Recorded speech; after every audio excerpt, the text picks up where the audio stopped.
Hi everybody, welcome to another edition of Liam's Hockey here on April the 9th. It is Thursday, and boy, tough day today. Lots of things going on health-wise, and most of them not too good. And sadly, we lost Pat Stapleton today, NHL stalwart defenseman for quite a few years, both in the NHL and the WHA. And I'm going to start off definitely talking about him. Losing him, he was 79 years old. He would have been 80 this July on the 4th. And Pat became a pretty good friend over the last 20 years. He was obviously an integral part of Team Canada 72. And as most of you know, I did numerous events for them in the last 20 years, getting to know almost the entire roster that were still alive then and stayed alive over the time, because we've lost a number in that time period, sadly. I figured tonight, appropriate, I'd wear the Team of the Century jersey. I've got it on here. Here it is. My replica sweater. I've got many of them. Some signed. I've got sticks signed by the guys. Pat's name's on there, obviously. He never missed. He never missed an event. Sarnia boy. And touch on that more in just a second. But that was shocking news. I guess sounds like he had a stroke and succumbed to that. And would have been 80 this July. So we'll definitely include him in a large way in the toast here in a few minutes' time as we wrap this up. But a couple of things about his career. Try and give you a little bit of the rest of the story. He was, as most NHLers are, they absolutely tore up minor hockey or amateur hockey. Obviously, he did too. He was two-time Junior B champion. Then he jumps up to Junior A with the St. Catherine Teepees and promptly wins a Memorial Cup in 1960. He had signed a C form with the Hawks, so he was their property, but they put him on waivers and he was claimed by the Bruins. So he started his NHL career with the Boston Bruins in, I believe it was 62. And he played almost a season and a half. You know what number he wore? Number 4. He was number 4 on the Boston Bruins. Not that many years before Bobby. So I guess after Pat came Bob McCord. And after McCord came Junior Langlois. And then a kid from Parry Sound that none of us can remember his name. And he kind of took it on his own, didn't he? But Pat wore 4 with Boston for about a year and a half. And then the Bruins sent him to the minors. And then they traded him to the Leafs in 1965, in June of 65. Pat Stapleton, Andy Hebbeton, and Orland Kurtenbach went to the Leafs for Ronnie Stewart. I could tell you all sorts of stories about all of them. Doesn't matter. That trade was made. And the Leafs promptly put him on waivers and tried to skate him by, right? Keep him property, have him for depth, send him to the minors, probably Rochester.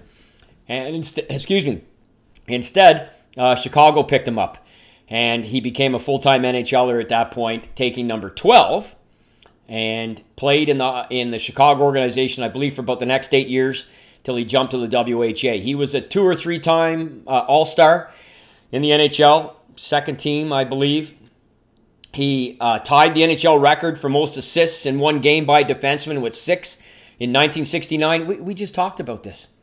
The anniversary of this was just like 10 days ago, 12 days ago, 11 days ago. And I talked about it. 6 assists. I remember the score. Remember we talked about it. They beat Detroit 9-5. Pat had 6 assists. Pitt Martin had 4 goals. It's crazy, crazy, crazy, crazy, crazy. Crazy that he's gone just like that. And also that season, actually, courtesy largely because of those 6 assists, he ended up with 50 on the season, which was a record at the time for a defenseman, which has since been broken by Bobby Orr. He broke it the next year and then shattered it the year after that with 102 as a defenseman. But Pat held the record at one point. And he still has a number of Chicago records for defense in those offensive years that he had. And really where many of us will always remember, and why I've got this jersey on anyway, definitely, is because of his stalwart play for Team Canada 72. He didn't play that first game, that debacle in Montreal, but he played the remaining 7. And he played fantastic. He was paired largely with Bill White, who just passed not long ago himself. I mean, Bill White and Stan Mikita are the last 2 guys to go. And with Whitey, they're all Hawks. Kind of ironic, isn't it? And Pat, and now here's another interesting thing. In Team Canada 72, the guys wore their numbers based on seniority. And Pat actually had seniority on Yvon Cornoyer, but he didn't get his number 12. They gave that to Yvan. Go figure. I mean, Yvan was very close, right? But Pat was a full-time NHLer, definitely before Yvan was. So Pat wore number 3 on Team Canada 72. And, of course, Yvan wore 12. And they were teammates and forever friends, because those men that played in that series became blood brothers for life, no matter what teams they went back to play for after. And that never, ever, ever left them. And he then, of course, jumped to the WHA. And for all the hullabaloo about Bobby Hull and Gordie Howe and Derek Sanderson and Bernie Perrant, believe me, Pat Stapleton played a big role in that. He was a solid star player in the NHL, jumping. Not only did he jump leagues, but he jumped to a team in his own city. He went from the Chicago Blackhawks to the Chicago Cougars. If you don't think they hated him in Blackhawk management at that time, he signed a 5-year deal with them.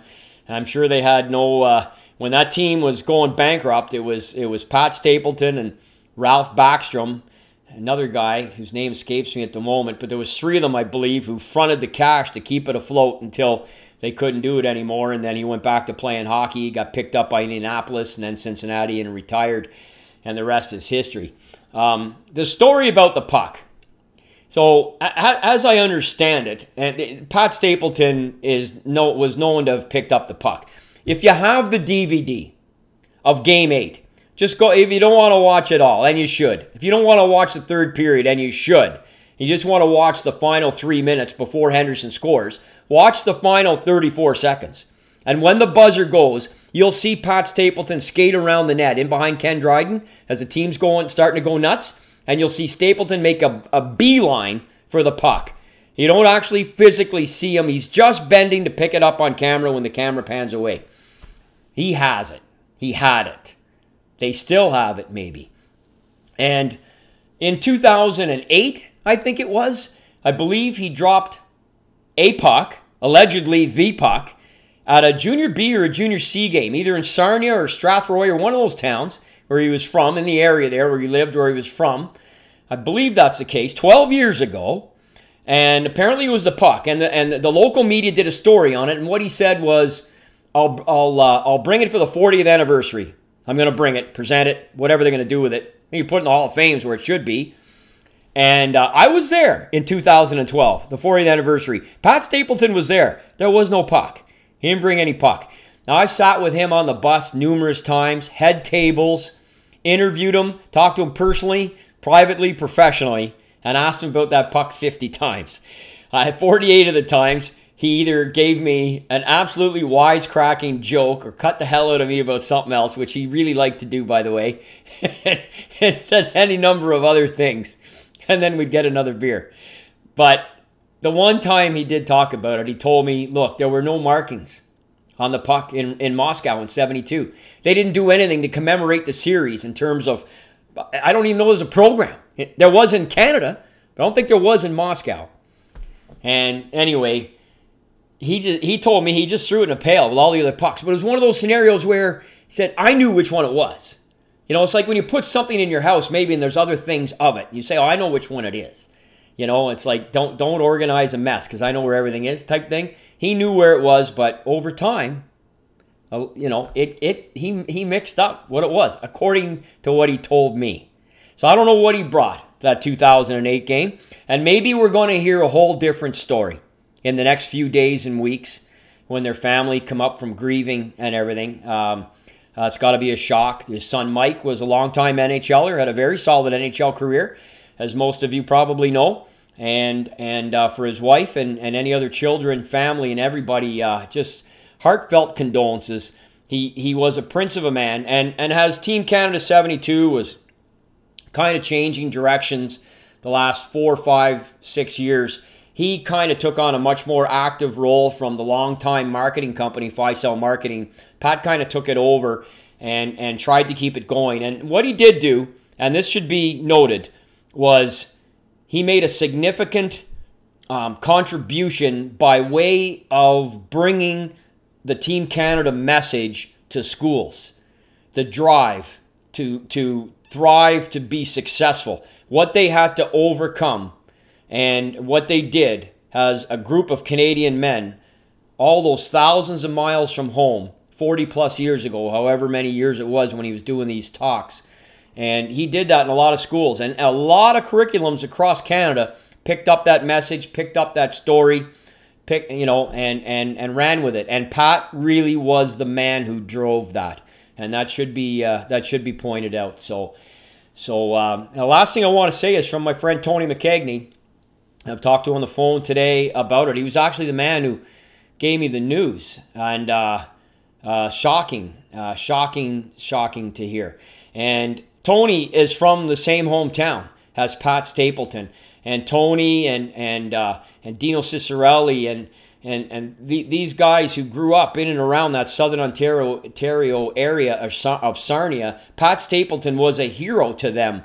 I guess in one of his previous lives, occupation before he turned into a full-time hockey player, he was a milkman, according to Tony, and he was regarded as the milkman. The milkman made it. The milkman made it. You know, he's got a hockey sweater, a hockey jersey on his back, playing the National Hockey League. He can do it. Whitey can do it. Let's do it. Whitey can do it. We'll do it. And Tony really wanted me to share that message with you all as well today. So I think it's important to do that because Tony went on to a pretty solid career, over 900 games, over 300 goals. And he's in the early stages of putting his memoirs together. And, you know, that's a part of his memoirs, growing up in that area at that time period and the importance of having a role model like Pat Stapleton. So I thought that would be important to share with you as well. And it'd be a short and sweet one tonight, but you look at some synergy. Brett Hull got his 500th goal on this day in 1997. His dad was a longtime Hawk. You know, Brett was playing for St. Louis, and you know what team he scored his 500th goal against? The Chicago Blackhawks on this day, 1997. And you think of Pat Stapleton and his son playing in the NHL, and you think of Brett Hull, his father, Pat's longtime teammate. And that's a little bit of synergy there, I think. And I don't really feel like doing a whole lot of other this days in hockey today. I have a couple other health things to pass on. And then a toast. And my dear friend Paul O'Kane, who's a semi-regular watcher of this hit, got some pretty tough news. He's been fighting cancer on and off for a couple of years, and he delivered a fairly serious blow here a couple of days ago about how it's in his esophagus now. And so he's got a whole other fight on his hands right now. So I'm going to also be toasting to his health tonight when I do it here momentarily. And to the late Bob Paget, who passed away a year ago today. Bob's a man I met 10 years ago. And his former wife, his ex-wife, still alive, God love her. And her and I have become very, very good friends. And we became good friends 10 years ago when Bob was still with us. And they have two beautiful boys, Robbie and Kyle. And a year ago today, they lost their dad. And he was a prince of a man. And he... very caring beyond belief. This is a guy who worked extra shifts on the weekend because he was a stay-at-home dad. So he could have the Mondays to Fridays with his children, and by doing that, he'd go to work on the weekends so he could take that time. Tracy has a great job, and could take care of those things, but this was his way of supporting the family as well. And I think that's pretty damn admirable.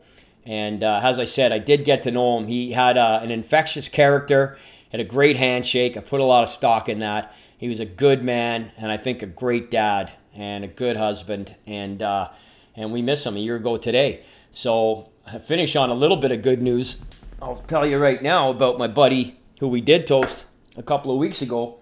Derek Bowker is home from the hospital after his 8 or 9 hours of open heart surgery a couple of weeks ago. We nearly lost him. I'll tell you, folks, I think COVID-19 is bad enough. Everything else that's going on is still just gives you an indication of how precious life is. So the toast tonight for Bob Paget, for the health of my dear friend Paul O'Kane, for the returning home on a good news front for my dear friend Derek Bowker, and especially for the memory of Pat Stapleton, Whitey, and what that guy did for this country. Not once, but twice. Don't forget, he played Team Canada 74 as well. And that's a forgotten series, really. It didn't, he was one of only three guys in total from 72 that played on it with Paul Henderson and Frank Mahovlich. But in 72, and him being a part of that comeback will never, ever, ever, ever be forgotten in this country.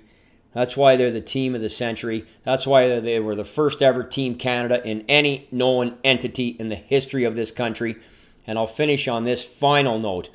Speaking of Canada, it's appropriate in wearing this today because today is the anniversary of the beginning of Vimy Ridge. The battle for Vimy started on this day in 1917. If you want to talk about a de facto moment in the history of our country, that is largely regarded as one of, if not maybe, the key moment after Confederation in 1867, April 9th, 1917, holds a lot of water, to say the least. This isn't water, but it's going to go down like it. And I'm going to toast everybody that I just said right now. Please stay safe. We'll talk to you a little bit later. G'day.